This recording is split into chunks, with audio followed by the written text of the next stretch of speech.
Bismillah, Assalamualaikum warahmatullahi wabarakatuh. Kita ketemu lagi di mata kuliah pengantar ilmu ekonomi. Kali ini saya melanjutkan materi tentang teori pasar. Pertemuan yang lalu kita sudah mengulas tentang pasar bersaing sempurna, karakteristik dan juga kelemahannya ya. Hari ini kita masuk ke pasar imperfect market, jadi pasar yang tidak bersaing sempurna. Pada waktu itu saya sudah berikan penugasan untuk mendeteksi pasar-pasar yang berada di sekeliling kita masuk kategori pasar yang mana. Oke, kita masuk ke materi ya. Ini adalah pasar pertama imperfect market, yaitu pasar monopoli.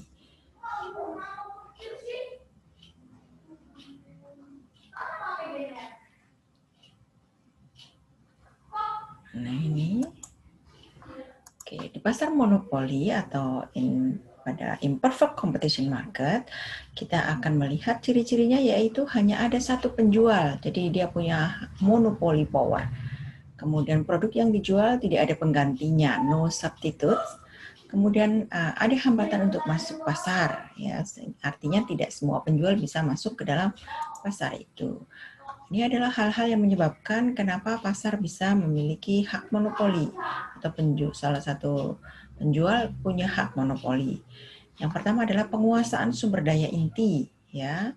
Ini bisa saja karena penguasaan teknologi atau hak state negara ya.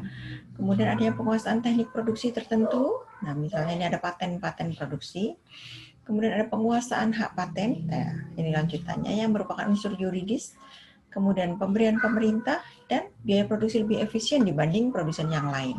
Jadi kalau Anda pelaku usaha atau Anda bisa terlihat ada banyak usaha multinational company yang seolah-olah memiliki kekuatan monopoli karena dia satu-satunya penjual, itu boleh jadi karena dia pertama kali masuk sebagai pionir dari pasar tersebut yang pada awalnya belum ada. Misalnya teknologi rintisan seperti terobosan Android IT ya, kemudian juga ada revolusi industri 4.0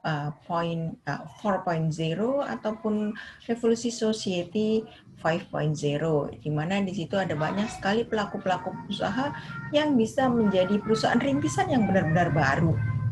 Pada waktu belum ada kompetitor masuk, dia itu bisa memperoleh hak monopoli atau memiliki kekuatan monopoli alamiah.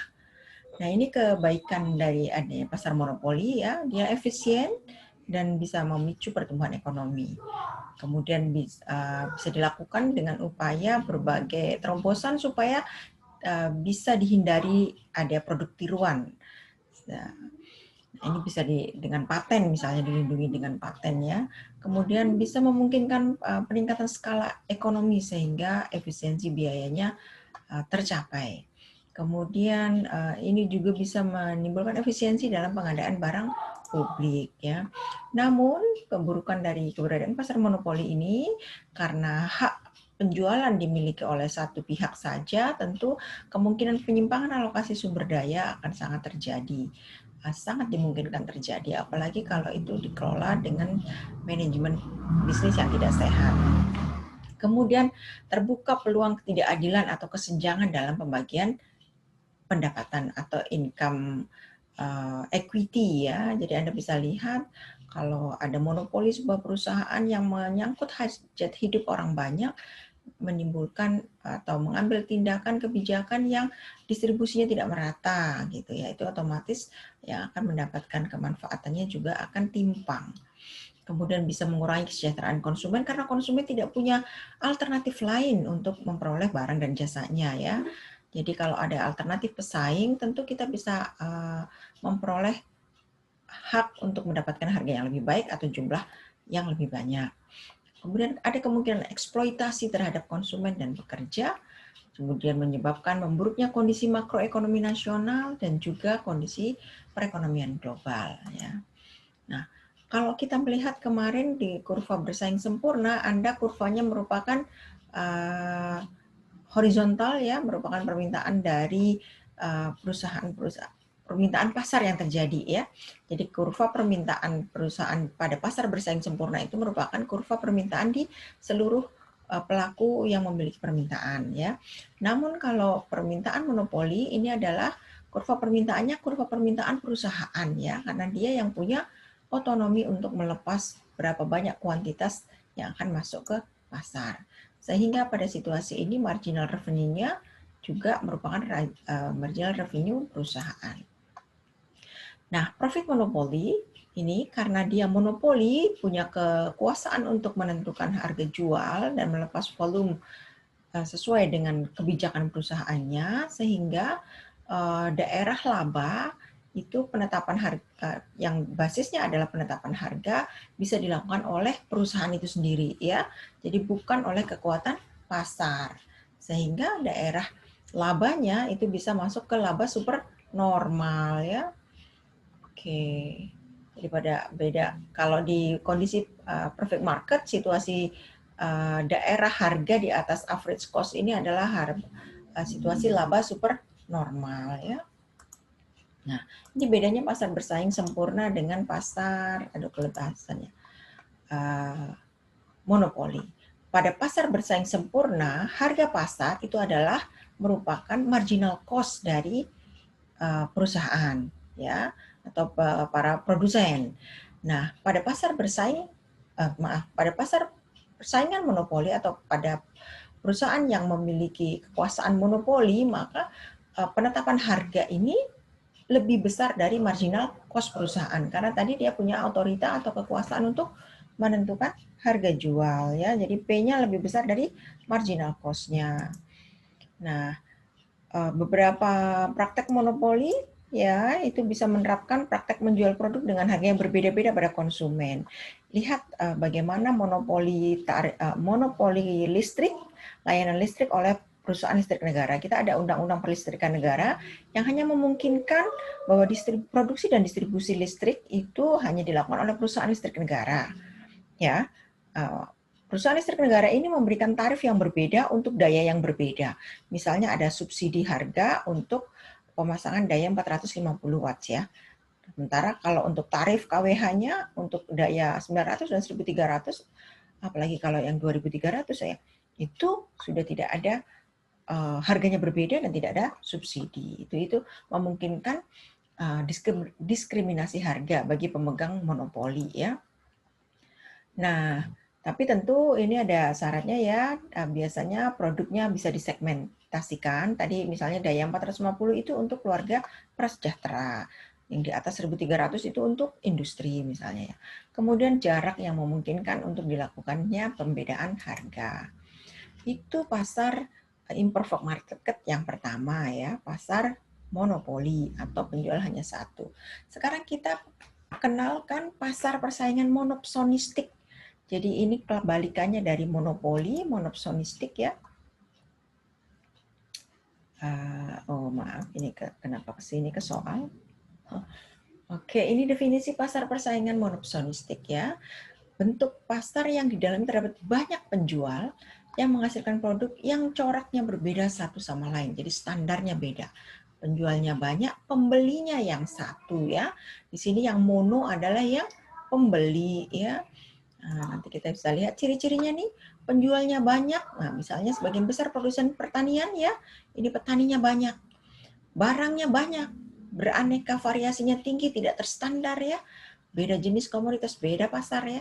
Kemudian penjual memiliki sedikit kemampuan mempengaruhi harga. Jadi petani tidak bisa menentukan harga jual produk komoditasnya. Nah, penjual relatif mudah untuk masuk ke dalam pasar maupun keluar pasar. Dia bisa memilih mau menjual kemana. Tapi tentu juga tidak mudah. Ya, biasanya harga karena tidak bisa menentukan, dia akan kesulitan untuk mendapatkan harga yang lebih baik karena pembelinya hanya satu ya. Nah, persaingan dalam promosi penjualan sangat aktif karena tadi petani banyak nih. Siapa yang bisa menjual dengan harga bagus itu biasanya akan melakukan serangkaian promosi yang atraktif ya. Ini kebaikannya bahwa konsumen dapat memilih produk yang terbaik baginya. Misalnya kayak seperti industri fabrikasi yang menggunakan bahan baku dari pertanian. Hasil-hasil pertanian bisa saja industri tapioka misalnya dari ubi kayu yang dihasilkan petani atau pabrik pakan, dia bisa mendapatkan jagung dari berbagai petani. Kemudian dia bisa memilih nih, kalau yang nggak sesuai standar, kadar airnya berlebihan, dia bisa menolak, pembeli bisa menolak ya, karena monopsoni tadi. Nah, meskipun ada kebebasan masuk bagi produsen, ya, tetapi kalau untuk sektor pertanian kan sulit sekali melakukan inovasi ya. Harusnya kalau produsen banyak, ini tantangannya di era 3G sekarang nih ya, produsen harus melakukan banyak inovasi. Nah, ini tantangan kita sebagai mahasiswa agribisnis nih. Kenapa produk-produk agribisnis kalau pas lagi musim raya selalu jatuh harganya? Karena bersifat massal ya, sehingga supply banyak. Produsen belum melakukan banyak inovasi, padahal pada kondisi ini ditantang untuk bisa melakukan inovasi ya. Nah, diferensiasi produk mendorong konsumen untuk selektif tadi. Karena tadi konsumennya kan satu, pembeli nih, pembeli satu. Misalnya contoh pabrikan atau pasar modern gitu ya. Jadi pada kondisi ini mereka bisa melakukan diferensiasi selektif. Dia memilih, biasanya melakukan berbagai kerjasama kontrak dengan pemasok. Nah, berarti manajemen rantai pasoknya nih. Kalau kita mau masuk sebagai produsen nih, yang karena produsen banyak, supaya bisa memasok pasarnya monopsonistik, tentu kita harus punya inovasi dan diferensiasi. Nah, itu pasar monopsoni membuka peluang untuk itu. Pasar ini relatif mudah dijumpai. Tadi saya contohkan kebutuhan sehari-hari tersedia dalam pasar monopsonistik, termasuk pasarnya produk-produk pertanian. Kelemahannya nih, tingkat persaingannya tinggi, baik dari harga, kualitas maupun layanan. Modalnya juga cukup besar untuk masuk pasar monopolistik ya, karena pepain pasar di dalamnya memiliki skala ekonomis yang cukup tinggi. Misalnya tadi industri ya, skalanya sudah scale up tinggi, sudah efisien, dan dia padat modal. Kemudian pasar ini mendorong produsen untuk selalu berinovasi tadi. Petani tidak bisa lagi menanam berbarengan ya. Petani harus aware terhadap perubahan musim, jangan ikut nanam musiman, tapi menanam yang memiliki nilai jual tinggi supaya tidak ditentukan oleh pelaku monopsoni untuk harga dan jumlah yang akan bisa diterima di pasar. Oke, itu pasar monopsoni. Monopoli kita udah punya ya. Kita sekarang masuk ke pasar oligopoli. Seperti apa pasar oligopoli? Oli ini artinya lebih dari satu ya. Jadi kalau monopoli tadi hanya satu penjual, kalau oli ini lebih dari satu atau beberapa ya, tapi tidak banyak juga. Beberapa penjual yang mempengaruhi pasar ya. Artinya beberapa penjual dapat menentukan harga dan volume pasar ya. Nah, biasanya karakteristiknya ini terdapat sedikit perusahaan dalam industri. Produknya homogen atau terdiferensiasi. Pengambilan keputusannya bisa saling mempengaruhi. Nah, ada kompetisi non harga ya. Nah, dua faktor penting yang menyebabkan terbentuknya oligopoli yaitu efisiensi skala besar dan kompleksitas manajemen. Nah, model oligopoli ini berkembang. Ini ada beberapa contoh permintaan model King Demand Model yang sebagai model oligopoli, atau Cornet Model, ada Stackelberg Model, kemudian ada perusahaan dominan firm model. Jadi misalnya oligopoli bisa saja terjadi di pasar ubi kayu ya. Kalau dalam kabupaten terdapat ada 2 pabrik tapioka gitu ya, yang sama-sama besar. Nah, 2 pabrik ini bisa saling mempengaruhi harga pembelian ubi kayunya ya.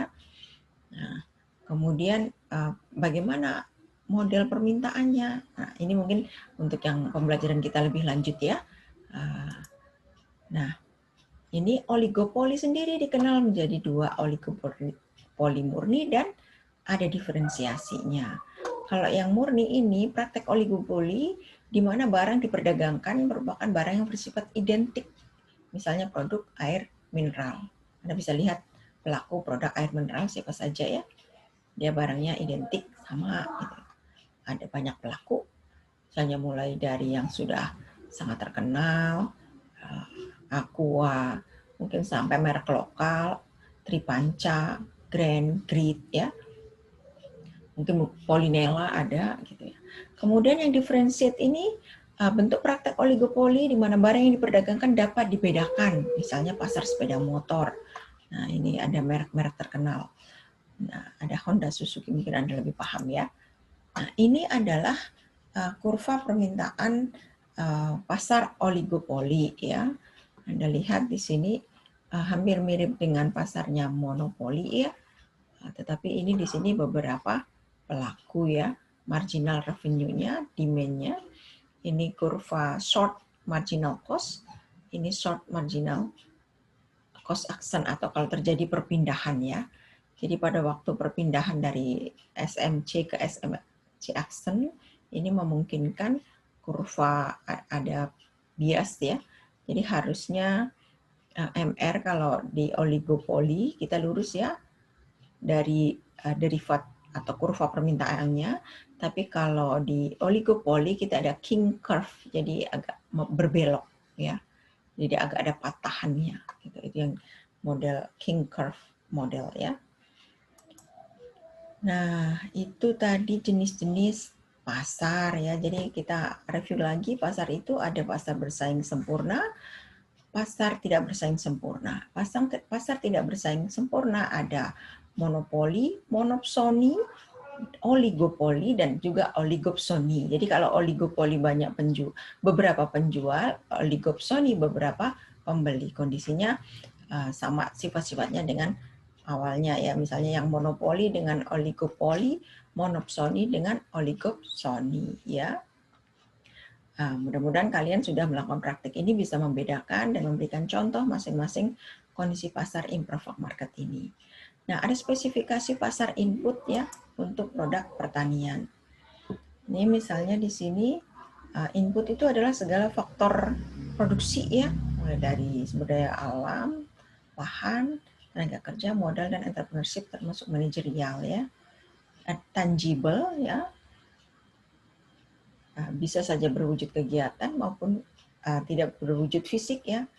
Permintaan dan penawaran dilakukan dalam jumlah besar, jenis penawaran dan permintaannya sesuai dengan produksi yang dihasilkan. Penawaran faktor produksi bisa berupa monopoli, sementara permintaan bisa bersifat kolektif. Jadi misalnya kalau ada permintaan input pupuk misalnya, bisa kolektif ini untuk bisa mendapatkan subsidi pupuk untuk produk pertanian tanaman pangan misalnya, itu setiap kelompok tani melakukan pengiriman penyusunan kebutuhan RDKK ya, pupuk yang diperlukan untuk budidaya yang dilakukan.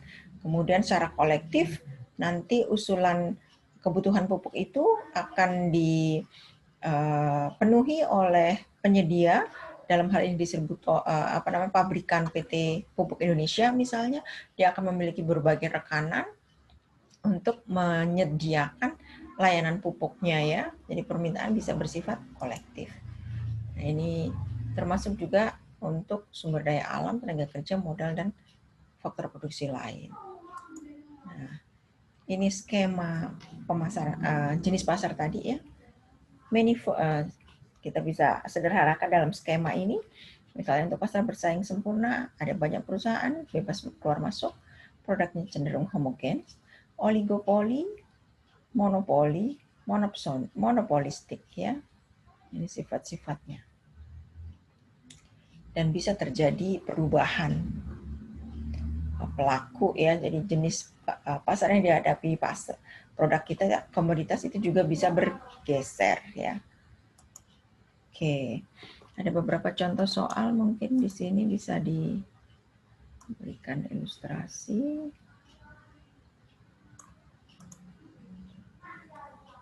Ya, di BBP juga ada, ini bisa buat latihan Anda ya. Oke, demikian untuk pemahaman jenis pasar. Lanjutan dari pasar bersaing sempurna. Sampai di sini, kalau ada kesulitan, Anda bisa chat di WAG kita ya. Ini materi minggu kemarin sebenarnya, tapi Ibu mohon maaf baru bisa menyampaikannya saat ini. Terima kasih untuk perhatiannya. Saya akhiri. Assalamualaikum warahmatullahi wabarakatuh.